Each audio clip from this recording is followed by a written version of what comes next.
Nepievilies ar ārējo izskatu, jo formāli var izskatīties daudz kas pareizi, vai ne, pēc visiem gostiem, bet īstā būtība atklāsies tad, kad šajā tumšajā brīdī, kurā ir liels apjukums, kurā neko nezinu vairs, ko darīt, kā vien tev ir jābūt vienai heļas kaniņai, un viņi ir jāpieliek klāt, lai degtu tava lāpa.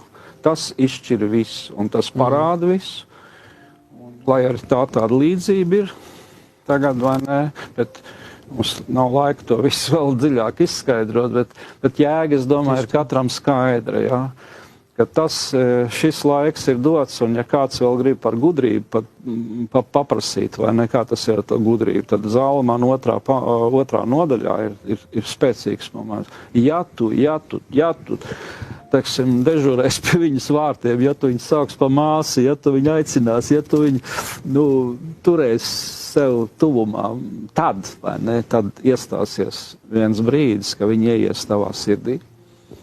Un gudrs padoms tev vadīs un saprāts tev pasargās arī no svešas sievietes un no tā un no šitā un vēl no kaut kā. Un tur ir parādīts tas, ka, gudrība ir jāiemanto.